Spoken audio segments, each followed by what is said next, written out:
વટાણાની season પૂરી થાય એ પહેલાં આ ઢોકળા બનાવજો, બહુ જ હેલ્ધી અને પ્લસ ટેસ્ટમાં બી બહુ જ ફાઇન બનશે. તો એના માટે મેં વટાણા લઈ લીધા છે 1 કપ જેટલા, અને એમાં આપણે તીખું મરચું, આદું અને ધાણાભાજી એડ કરી દીધી છે. પ્રોપરલી ક્રશ કરી લેશું. વચ્ચે જરૂર લાગશે તો થોડું પાણી એડ કરી અને પેસ્ટ રેડી કરી લેવાની છે. હવે એક બાઉલમાં ટ્રાન્સફર કરી લેશું અને પોણો કપ જેટલો રવો એડ કરી દઈશું અને દહીં એડ કરી દઈશું. તમારી પાસે દહીં ના હોય તો તમે છાશ બી લઈ શકો. પ્રોપરલી મિક્સ કપ કરી દઈશું અને જરૂર લાગશે તો થોડું એવું આપણે પાણી એડ કરીશું પ્રોપરલી કન્સિસ્ટન્સી માટે. સોલ્ટ એડ કરી દઈશું અને પ્રોપરલી પાછું આપણે મિક્સઅપ કરી દેવાનું છે. મિક્સ કરી અને આને આપણે 15થી 20 મિનિટ માટે રેસ્ટ કરવા માટે મૂકી દઈશું. બહુ જ જલ્દીથી આ ઢોકળા બની જશે.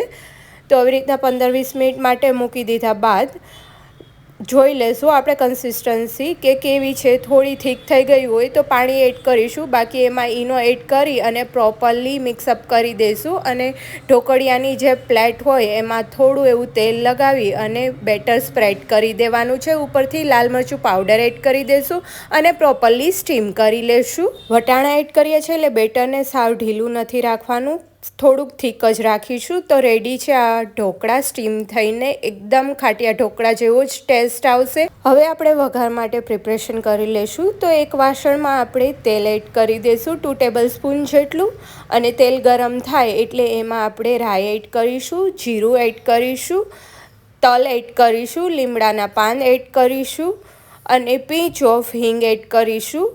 બધું પ્રોપરલી ક્રેકર થઈ જાય એટલે આપણે ગેસ ઓફ કરી દઈશું અને આ જે વઘાર છે એ આપણે સ્પ્રેડ કરી દેવાનો છે જે ઢોકળા રેડી કર્યા છે એની પર. રેડી છે વટાણાના ઇન્સ્ટન્ટ ખાટિયા ઢોકળા. આપ બી આ રેસીપી ટ્રાય કરજો.